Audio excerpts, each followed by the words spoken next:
2. Aleluia. João capítulo 2. Hoje é dia das mães. Acho que não tem coisa melhor do que a gente pregar hoje sobre mãe e sobre filho. Aleluia. A gente, durante 8 anos de ministério aqui nessa cidade, nós nunca pregamos essa palavra. Tem uma coisa da qual eu me orgulho muito, e também sei que sou vítima de muita crítica por outros pregadores por causa disso, mas nós estamos aqui para ouvir o Senhor. A repetição das pregações, ela é quase nula. Nós temos ouvido o Senhor praticamente em novidade a cada culto. Deus tem se levantado com uma palavra, e geralmente uma palavra que dá uma direção, que dá uma diretiva para a pessoa fazer algo no dia seguinte. Uma palavra que traz uma orientação, um destino, para a pessoa saber o que fazer no dia seguinte com relação a isso. Eu gosto muito da aplicabilidade da palavra, quando a palavra serve para você no mesmo dia ou no dia seguinte.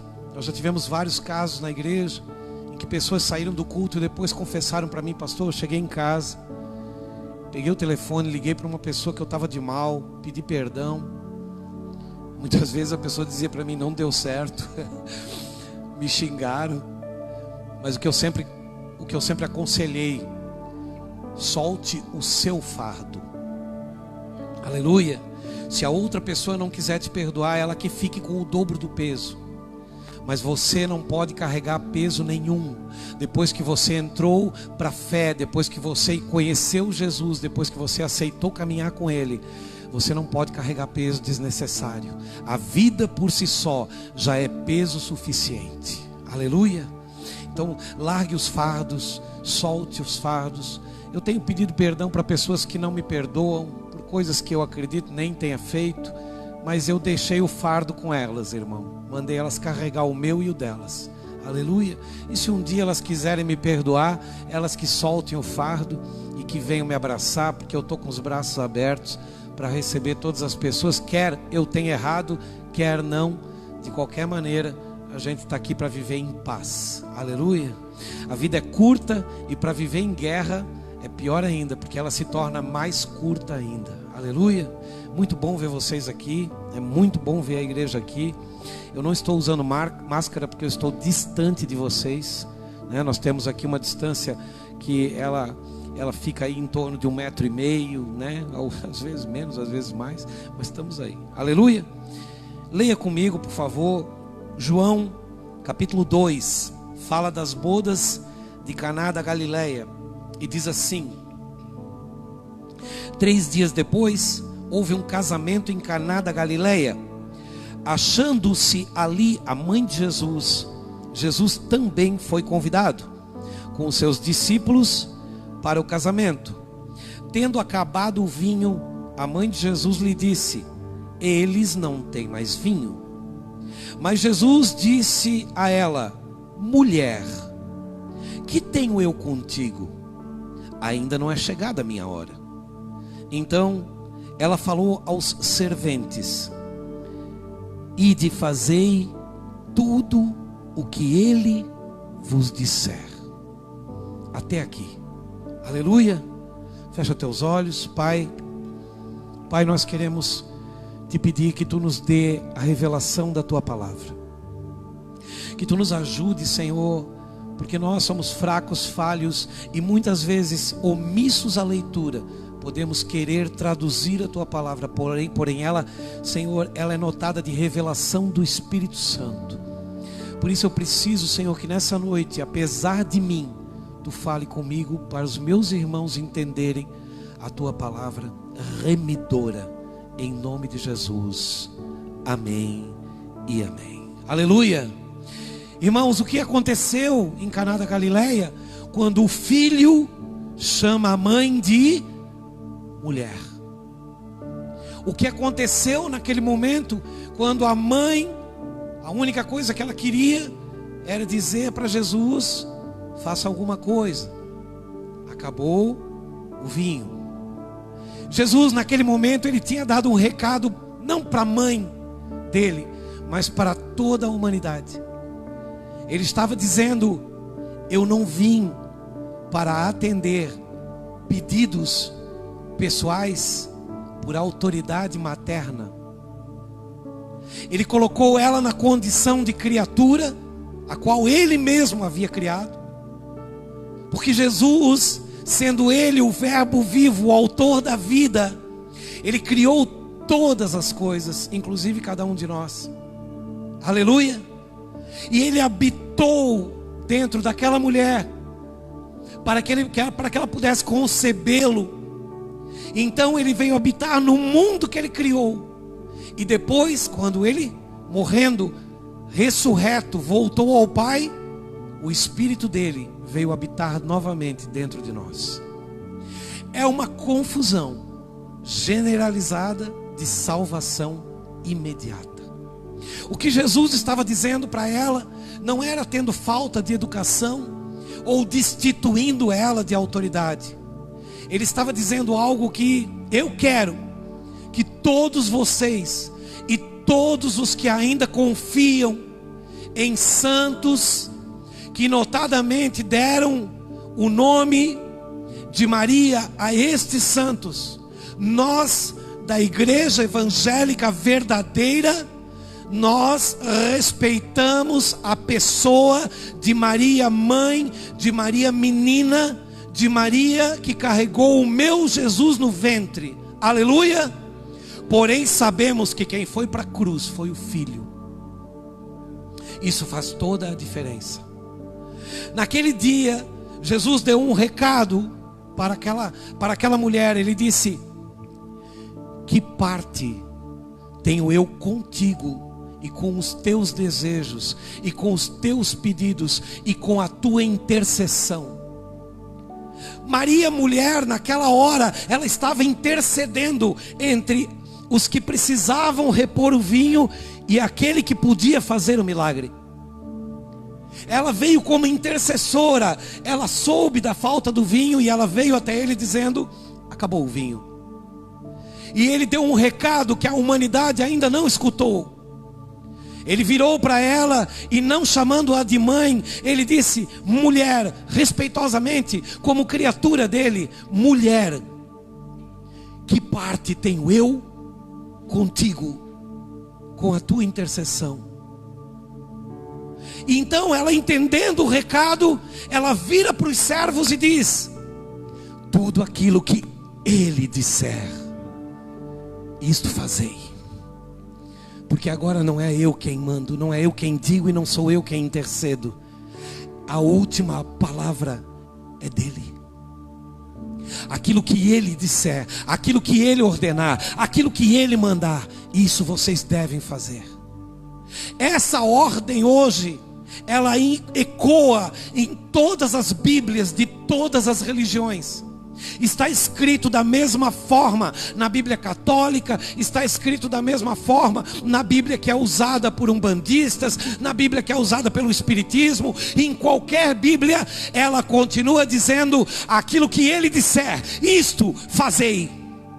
A palavra dele é uma ordem. Aleluia! Você entende isso, amém? E naquele momento, a partir daquele momento, vamos ler agora: fazei, ide, fazei tudo aquilo que ele vos disser. Estava ali 6 talhas de pedra, que os judeus usavam para as purificações, e cada uma levava 2 ou 3 metretas, ou seja, 2 ou 3 jarras. Jesus lhes disse: enchei de água as talhas, e eles as encheram totalmente. Então lhes determinou: tirai agora e levai ao mestre-sala. Eles o fizeram. Tendo o mestre-sala provado a água transformada em vinho, não sabendo de onde viera, se bem que o sabiam os serventes que haviam tirado a água, chamou o noivo e lhe disse: todos costumam pôr primeiro o bom vinho, e quando já beberam fartamente, servem o inferior. Tu, porém, guardaste o bom vinho até agora. 6 talhas de pedra. O número 6 é o número ligado ao homem. O número de homem é o número 6. O número 7 é o número ligado à perfeição divina. O número 8 é o número ligado a recomeço. O número 10 é o número ligado ao governo humano. O número 12 é o número ligado ao governo do céu, governo eterno. Só para que você conheça um pouco, o número 6 é ligado ao homem, ao coração do homem e à vontade do homem. Quando Jesus pediu que tomassem 6 talhas, ele estava dizendo: peguem 6 corações endurecidos e coloquem neles água. Água na Bíblia é palavra. Você quer transformar aquilo que é inodoro, que não tem nenhum sabor, em alegria eterna, sem motivo para sorrir? É só transformar a palavra num coração de pedra. É só colocar a palavra num coração de pedra e deixar que Jesus ordene a transformação. É só colocar a palavra num coração endurecido, num coração que é incapaz de perdoar, num coração que é incapaz de amar, num coração que é acusador, que é condenador, num coração que é vingativo, e deixar que Jesus faça a transformação. Quando Jesus transforma, ele diz: ide. Ele não falou aos servos que ele havia transformado. Ele disse: ide, tomem a água, ele estava dizendo, e apresentem ao mestre-sala. Apresentem ao homem que coordena essa festa humana. Aquele homem experimentou primeiro e fez a questão. Todos bebem primeiro o bom vinho, e quando já estão embriagados, fartos, aí sim tomam o vinho de menor valor, porque não vão entender que estão tomando algo pior. Você, porém, guardou o melhor para o final. Jesus estava dizendo, naquele momento, através dessa fala: quando eu entro, através da água transformada, nas talhas de pedra, nos corações, o melhor sempre vem depois. Aleluia! O melhor sempre acontece depois. E se você continuar lendo a palavra, a Escritura, você vai ver que diz assim: com este deu Jesus princípio aos seus sinais em Caná da Galileia, manifestou a sua glória e os seus discípulos creram nele. Depois disso, desceu ele para Cafarnaum com a sua mãe, seus irmãos e seus discípulos, e ficaram ali não muitos dias. Aleluia! Jesus nunca desrespeitou Maria. Ele sempre a considerou. Mas há uma coisa a qual eu explico nessa igreja e que nós precisamos entender: família e familiares. O que nós devemos entender, eu quero pregar essa noite para você, mãe que está aqui, para você, mãe que está nos vendo e nos assistindo, para você, filho que está aqui. Eu quero pregar essa noite a mãe que libera o filho para o propósito. A mãe que entende que o filho não é dela. A mãe que compreende que o filho foi dado a ela em concepção, através dela, para que ele cumpra o propósito que Deus ordenou. Não o filho que veio para servir a mãe, mas a mãe que entende que todo aquele que vem depois é maior do que aquele que já está. Querido, eu sei coisas que minha mãe e meu pai jamais saberiam. Conheço coisas que eles jamais ouviram. Ouvi coisas que eles jamais entenderam. Passei por situações que eles não passaram. Porque sempre aquilo que nós estamos gerando ou concebendo vai ser maior do que nós. Sempre maior em conhecimento, maior em angústia, maior em opressão, mas também maior em sonhos, maior em realização. Nós somos modelo. Você, mãe, é modelo, sim. Modelo de bom trato, modelo daquilo que você quer que se faça para o melhor do coletivo. Mas há um propósito pelo qual seu filho foi ordenado à terra. Muitas pessoas vieram por um tempo, outras ainda aqui estão, outras ainda permanecerão, mas cada um cumpre o seu propósito. Eu me lembro quando eu era muito pequeno, a minha mãe costumava, ela vendia produtos de beleza. Christian Grey, não sei se algumas mulheres aqui conhecem. Avon todo mundo conhece. Jafra. A minha mãe andava com aqueles produtos dentro de uma bolsa e eu era muito pequeno, ela me levava junto às vezes. E eu me lembro que nós entramos numa rua e naquela rua tinha uma cartomante, uma mulher cega das duas vistas. Ela tinha os olhos brancos da cegueira. E quando nós entramos naquela rua, isso é um rápido testemunho, não maior do que o de Jesus, fique tranquilo. Quando nós entramos naquela rua, sabe quando você não dá nada por um filho que incomoda já desde pequeno? Eu era muito arteiro, irmão. Como eu ganhava alguns ataques, eu forjava alguns ataques para não fazer os deveres da escola. Então no dia que eu não ganhava ataque, eu ia fazer um ataque. Mas que eu não ia fazer o dever da escola, eu não ia. Aleluia. Então a minha mãe sabia que era difícil. Ela me pegou pela mão e me levou para vender produto. E quando nós chegamos naquela rua, aquela mulher desceu umas escadas de madeira e veio tateando. Chegou, eu me lembro que tinha muita folha seca, tinha uma árvore seca, muita folha seca, uma rua de barro, e a gente estava vindo andando e eu tinha medo dela. Só mãe, aquela mulher lá de novo.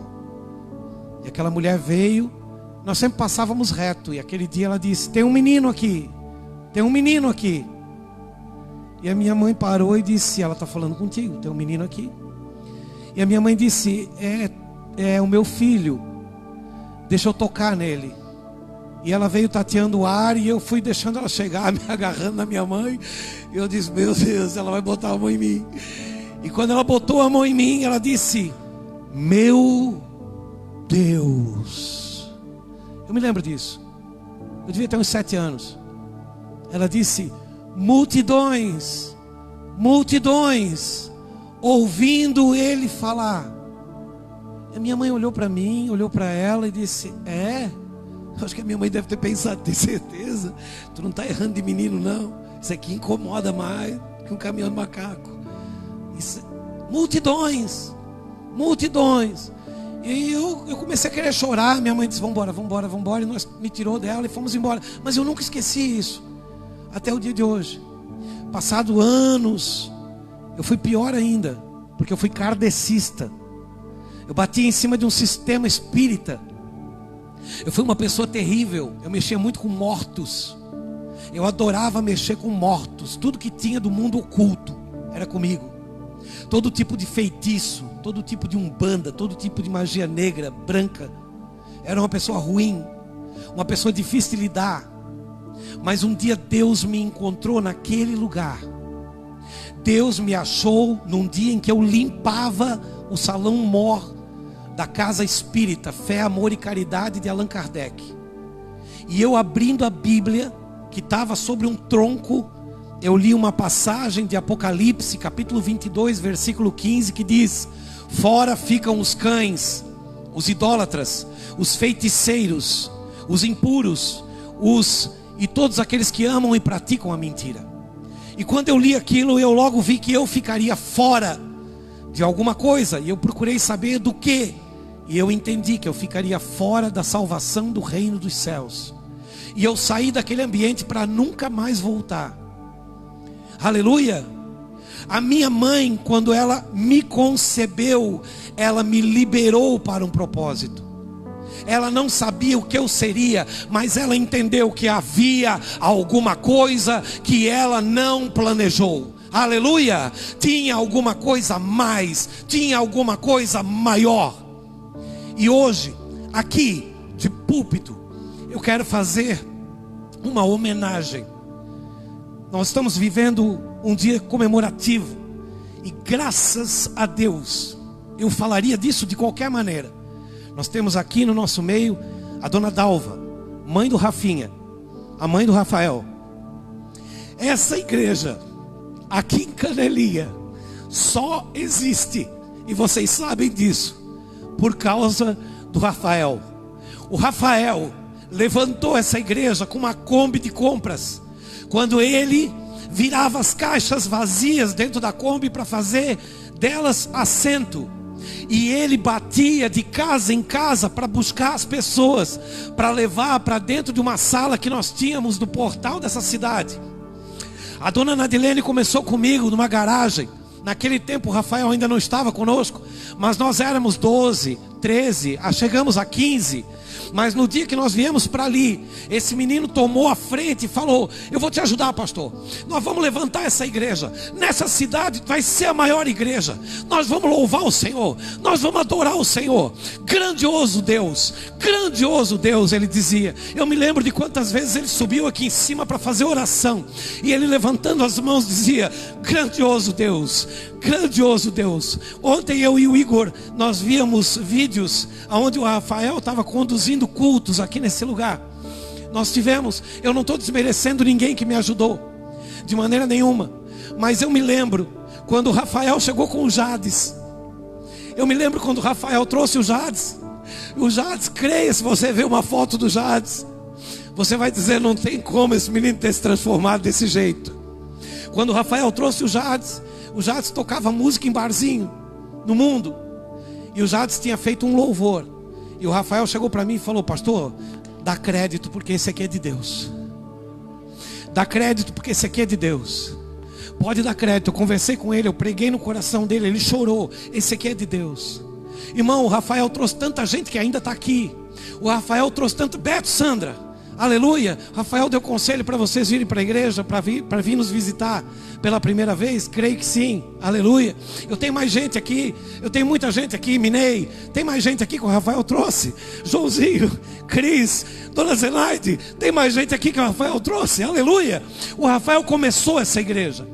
Ele começou, eu não estou descaracterizando Deus, nem o meu trabalho, mas seria impossível sem aquela Kombi, seria impossível sem aquela correria, seria impossível sem aquele suor, seria impossível. Ele acabava de entregar compras às 10 horas da noite, e ele chegava na minha casa, quando era 10h15, 10h20, ele estava chegando lá em casa suado. A Ana botava um prato de comida para ele. Ele sentava, comia com a gente e dizia: pastor, nós vamos vencer, pastor. Pastor, essa igreja vai ser tão grande. Pastor, tu vai ter que arrancar o biombo. Pastor, nós vamos lá para a rua. Pastor, vamos fazer. Eu me lembro disso, irmão. Eu me lembro disso. O quanto ele lutou. Ele tinha um propósito, dona Dalva. E ele cumpriu o seu propósito. Ele tinha um propósito. E eu queria uma salva de palmas para essa mulher.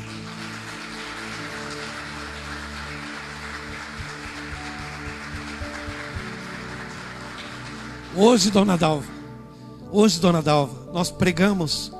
Algumas lives nossas dão 13 mil visualizações. São 13 mil pessoas. Nós estamos pregando. Nós estávamos em 44 países. Agora nós estamos em 47 países pregando. Daqui da Canelinha, nós já batizamos. Pessoas já se converteram aos milhares por causa da pregação. Tudo isso por uma semente. Por isso, no dia que a senhora entristeceu o seu coração, olhe para o céu. Tem uma estrela brilhando, que é Ele. Ele cumpriu o seu propósito. Ele já descansa nos braços do Pai. Era necessário que fosse dessa maneira. Aleluia, amém. Escute isso, mãe. Talvez você olhe para o seu filho hoje, você não entenda. Você não entenda o propósito. Talvez você nem dê crédito para o seu filho. Talvez você nem entenda o que vai acontecer com ele. Você simplesmente tem de concebê-lo. Mas a partir do momento que ele está na terra, há uma frase a qual Jesus disse: creia, você vai talvez ouvir do seu filho: que parte tenho eu contigo? Porque tudo acaba na concepção, mãe. O propósito, quem é mais antigo aqui lembra do tempo em que os pais escolhiam a profissão dos filhos? Meu filho vai ser médico, eu ordeno. E colocava o filho para estudar. Meu filho vai ser empresário. Meu filho vai ser... Não, irmão. Não é mais possível fazer isso, porque o propósito do coração de Deus sai pronto do seu ventre. Quando a criança sai em espírito do seu ventre, ela já tem um propósito definido, determinado. Deus já sabe para que Ele enviou essa criança para a terra. Ele já tem tudo pronto. E às vezes você olha para a criança e você diz: mas não está dando certo, pastor. Ainda não é chegada a hora dele. Ainda não é chegada a sua hora. Aleluia. Quando for chegada a hora, você vai ver se cumprir o propósito. Seja no filho homem, seja na filha mulher. Aleluia. Jesus, ele deixou uma coisa muito clara: ainda não é chegada a minha hora. E você talvez diga: mas pastor, logo de imediato ele fez o que deveria fazer, porque ela liberou ele. A mãe, até aquele momento, ela tinha autoridade maternal, mas naquele momento ela liberou, ela disse: tudo aquilo que ele disser, isso fazei. Quando ela liberou Jesus, ele podia fazer. Quando ela soltou ele, quando ela disse: agora ele tem autoridade. Ele tem autoridade para caminhar com as próprias pernas. A palavra dele tem autoridade. Aquilo que ele disser. A partir daí, eu creio, os servos que olhavam para ela como a conceptora do Salvador, viraram para olhar para o Salvador. Se os meus olhos ainda estão voltados a outra divindade, que eu acho que seja maior do que o meu Jesus, eu preciso tirar os olhos de quem concebeu e olhar para quem foi concebido. Aleluia, amém. Creia, tem muita gente presa a isso. Eu me lembro quando nós pregávamos numa igreja pequena em Tijucas, e quando Deus me revelou que uma mulher havia escondido uma estátua que ela havia ganho da sua irmã de Aparecida do Norte. A mulher estava dentro da igreja, a vida dela estava em ruína, o marido tinha acabado de falecer. E eu estava no altar e Deus disse: diga para ela afastar o guarda-roupa e tirar de trás do guarda-roupa uma estátua que ela embrulhou em panos e jogar no lixo, porque eu não divido a minha glória com ninguém. Deus não divide a sua glória com ninguém, nem com um copo de sal grosso, nem com palma atrás da porta, nem com ferradura. Deus não divide a sua glória com ninguém, nem com garrafada de benzedeira. Deus não divide a sua glória com ninguém. Aleluia. Deus é Deus. Deus é Deus. Também tem outra passagem onde uma mulher pediu para que nós orássemos sobre seu filho. Seu filho estava extremamente enfermo e a criança não curou. E nós nos perguntávamos por quê.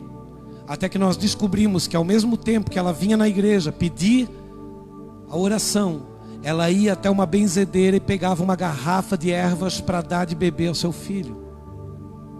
Deus não vai agir. Deus não vai dividir a sua glória. Se é nisso que confiam, é disso que vão viver. Você está aqui, amém? Sabe, abre aí comigo em Gênesis. Vamos abrir em Gênesis, bem no comecinho. Gênesis capítulo 35. Gênesis 35. Fica comigo, nós temos mais um tempinho, amém? Tem que terminar às 9, é isso? Aleluia. É 1h30, irmão. Gênesis 35, versículo 2. Eu quero fazer umas passagens para ti aqui, para que você entenda isso. Irmão, se nós conseguirmos tirar o povo da idolatria, todas as bênçãos cairão sobre eles. Se nós arrancarmos o povo da idolatria, todas as bênçãos cairão. Eu me lembro de um dia que eu fiz um culto aqui para libertar o povo de mim. Do Senhor, pastor? É, de mim. Para que as pessoas parassem de olhar para mim como sendo seu Deus. Alguém queria impor a mão na cabeça e iria curá-los.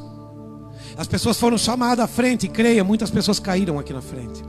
Na hora em que eu colocava a mão nas pessoas e dizia: eu te liberto de mim, em nome de Jesus. Pum. Por quê? Porque eu não sou um Deus.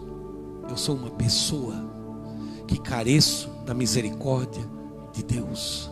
Pastor, mas tu não foi chamado? Fui. Mas assim, a tua imposição de mão, sim, até que você aprenda a orar. Depois é você quem faz.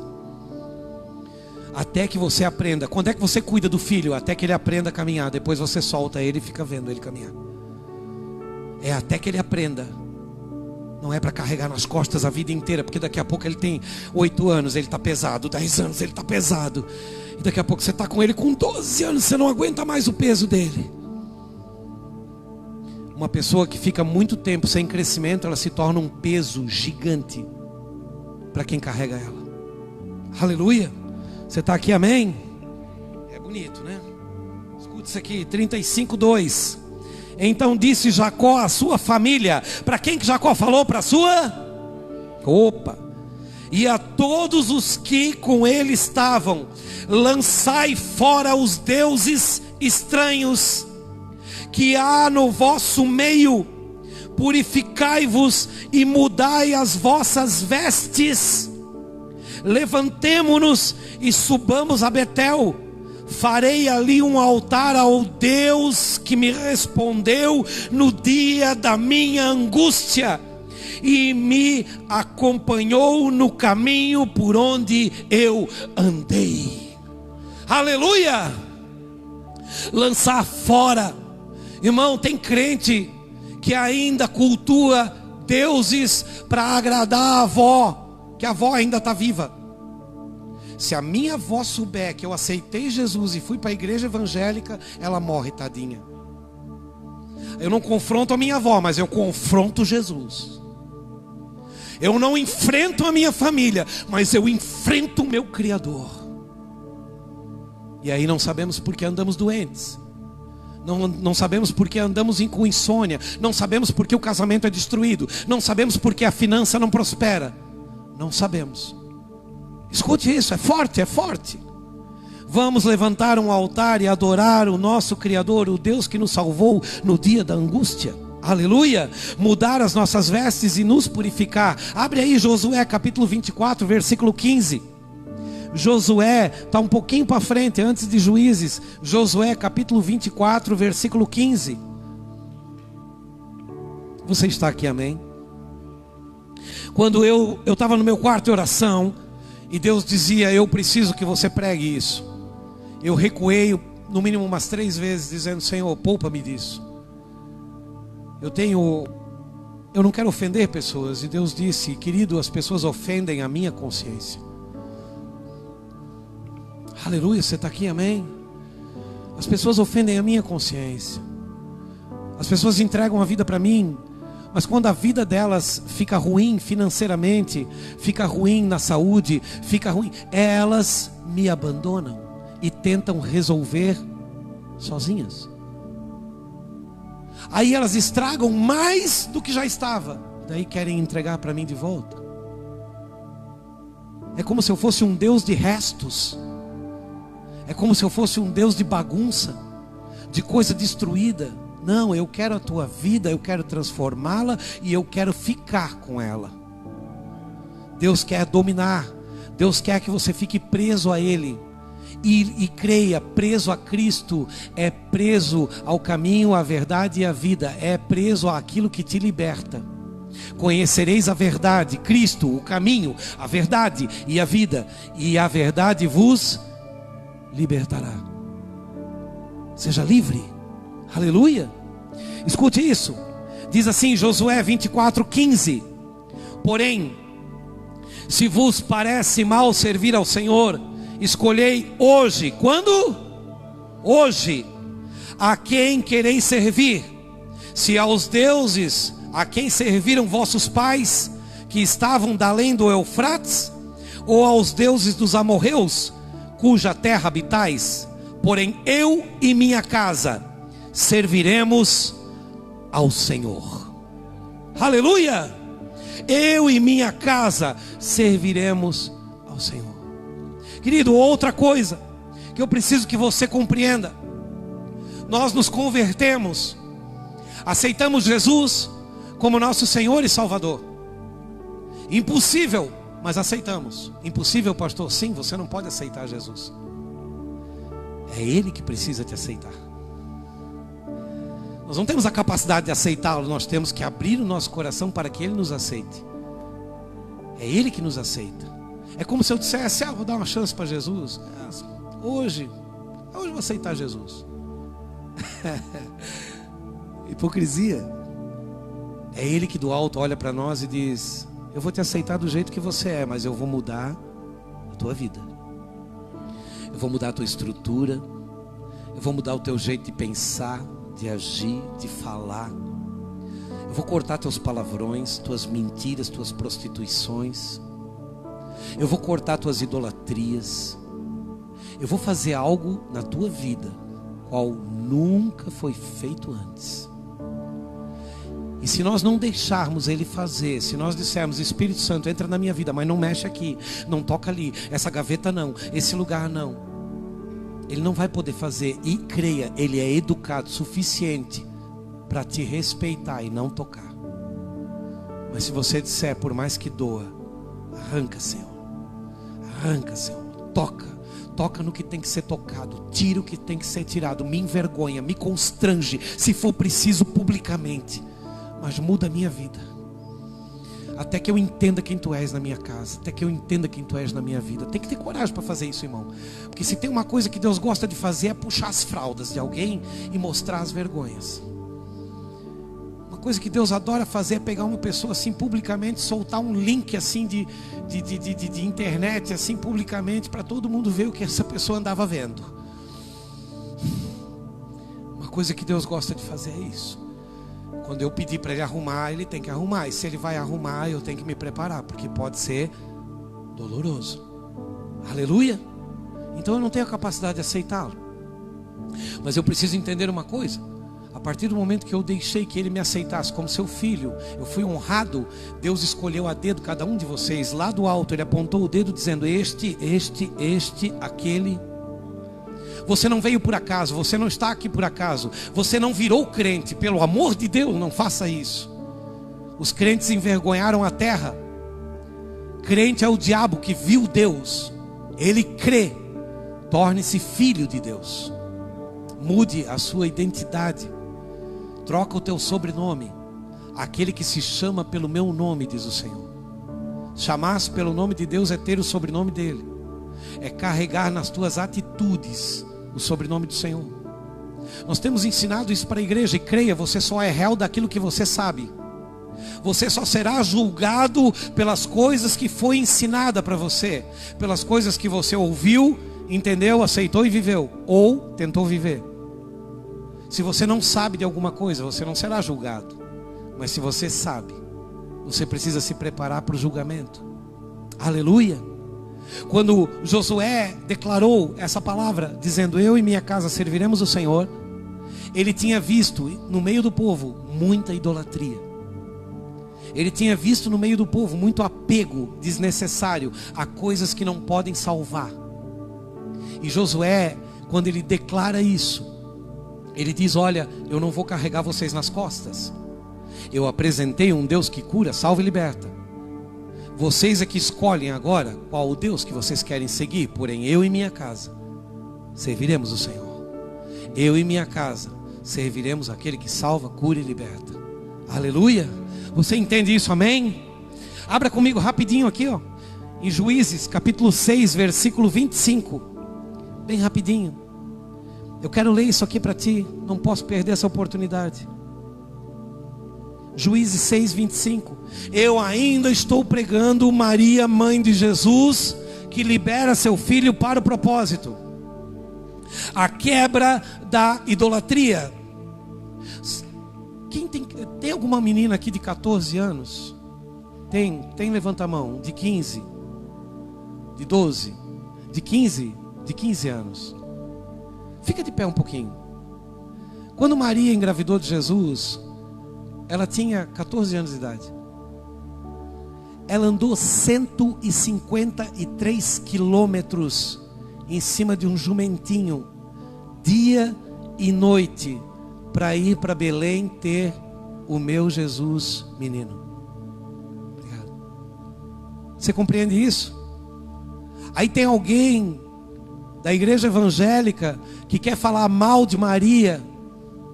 Eu não estou falando da divindade. Eu não estou falando de uma Maria que cura, que liberta, que faz milagre. Querido, eu estive no espiritismo. Quando eu ganhava ataque, eu fui curado dentro do espiritismo. Casa de demônio é casa dividida. Jesus tratava a enfermidade como espíritos de enfermidade. Se é um espírito de enfermidade, é um demônio. O mesmo demônio que coloca, tira e dá uma ordem: você tem que ser médium e trabalhar nessa casa, senão volta a tua doença. e ele te aprisiona naquele lugar. Mas o Jesus que te cura, que te salva e que te liberta, não impõe nenhuma regra e nenhuma condição para você. Apenas me adore, me adore, me adore, me adore. E não se esqueça dos benefícios que eu te fiz. Aleluia. É só isso. Agora bem rapidinho aqui, ó.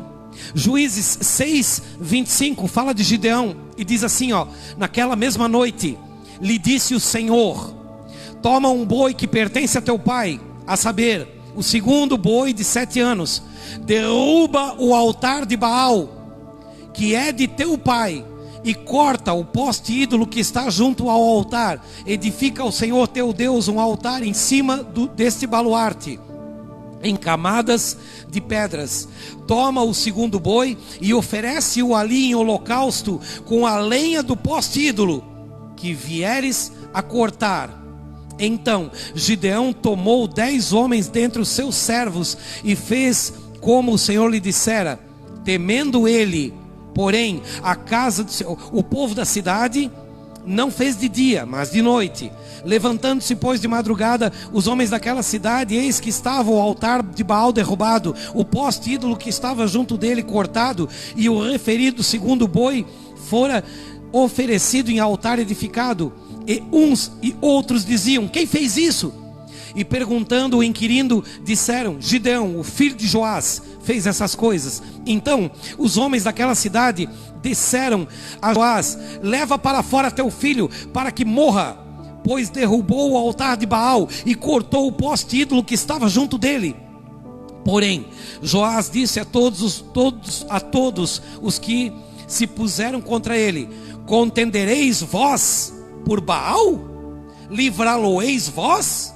Qualquer que por ele contender, ainda esta manhã será morto. Se ele é um Deus, que por si mesmo contenda, pois derrubaram o altar dele. Aleluia. Sabe o que ele estava dizendo, Joás? Estava dizendo: Baal não é um Deus? Ele que se defenda. Baal não é um Deus? Ele que lute pelo altar dele. Querido, derrubar o altar do meu pai significa não seguir os deuses e os ídolos que o meu pai resolveu seguir. Aleluia.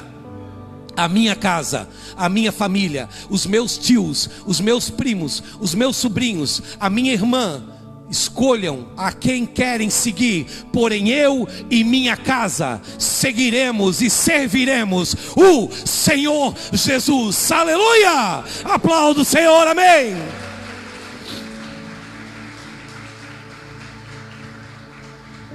Agora, se nós queremos salvar aqueles que nós dizemos amar, nós precisamos pregar a verdade.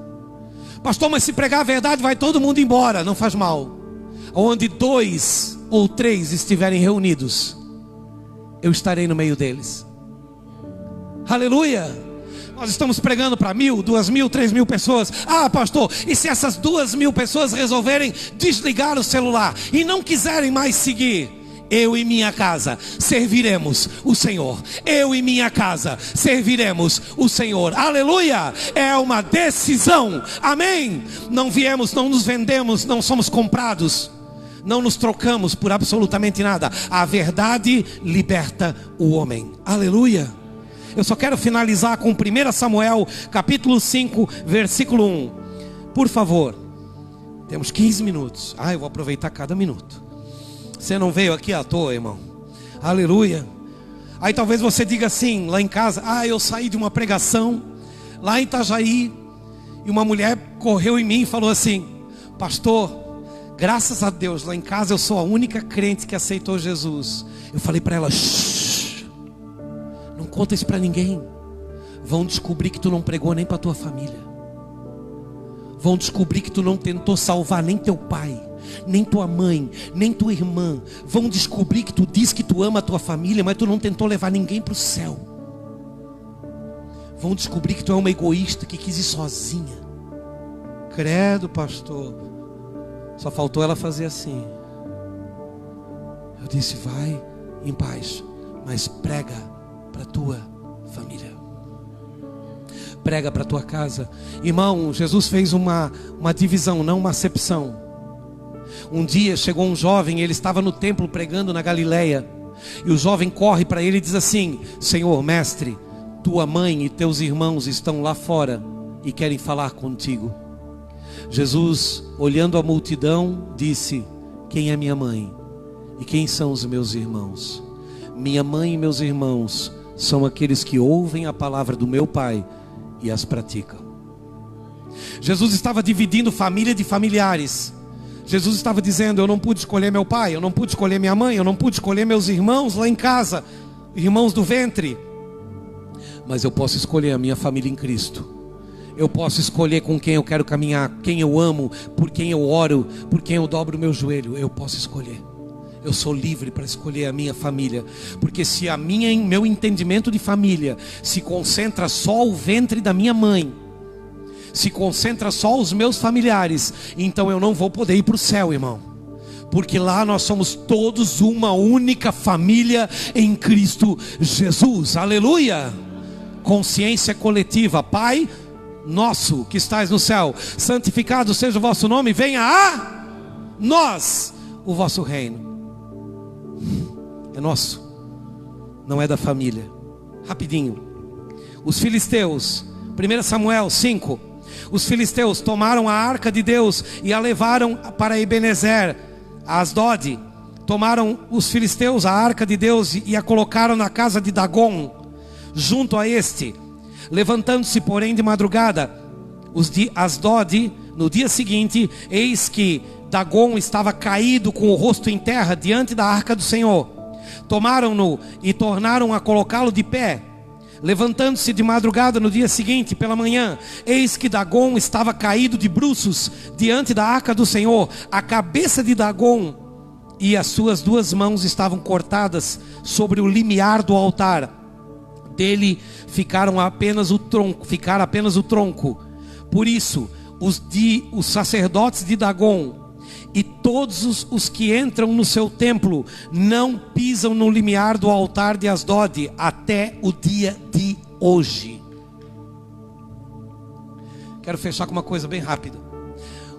Quando nós fomos convidados para ir na casa de uma pessoa jantar, e veio um pai de santo, e nós sentamos juntos. Ele queria muito conversar sobre a minha fé, e eu falei: não, vamos falar de qualquer coisa menos isso. Nós fomos até a hora da janta. Quando chegou na hora da janta, ele abriu uma palavra que eu e minha esposa nós nos impressionamos, todas as pessoas que estavam ali. Ele disse: o senhor sabia que para vir aqui falar com o senhor eu tive que pedir autorização para os meus guias? Eu falei: e o que teus guias disseram? Os meus guias tiveram que consultar aquele lá de cima. Eu disse: e aí? Aí aquele lá de cima disse que eu podia vir falar com o Senhor. Por isso que eu estou aqui. Aí eu dei um conselho para ele: por que tu não sai do lado daquele que tem que pedir autorização e passa para o lado daquele que autoriza? Por que tu não vem servir o meu Deus? Por que tu não vem servir aquele que diz pode ir, aquele que autoriza? Não fica do lado de quem pede autorização. Não fica do lado de quem tem que ir lá consultar para interceder. Fica do lado daquele que diz o sim e o amém. Aquele que é o alfa e o ômega.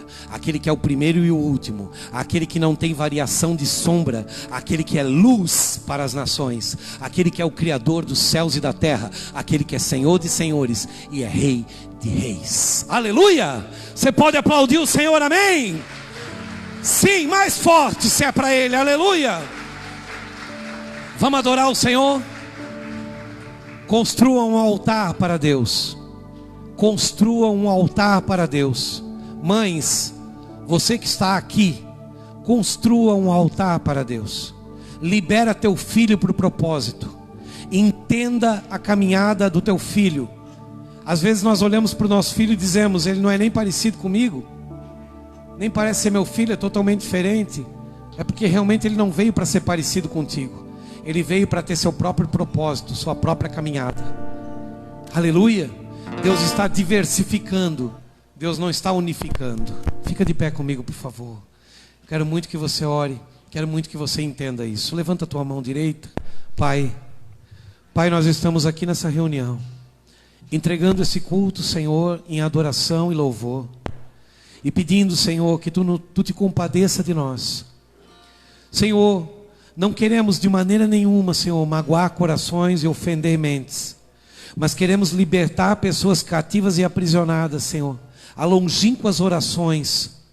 Queremos libertar pessoas aprisionadas a palavras as quais elas mesmas não entendem.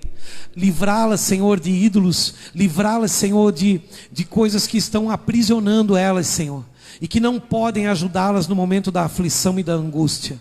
Solta, Senhor, as pessoas que ainda estão presas a isso. Liberta e libera essas pessoas, Senhor, para o propósito original do Teu coração, para aquilo que Tu enviaste, Senhor, para que possamos voltar e dar conta, Senhor, das nossas obras diante dos Teus olhos, sem que tenhamos daquilo do que nos envergonhar, sem que tenhamos do que pedir perdão. Nós Te pedimos e Te agradecemos, em nome de Jesus.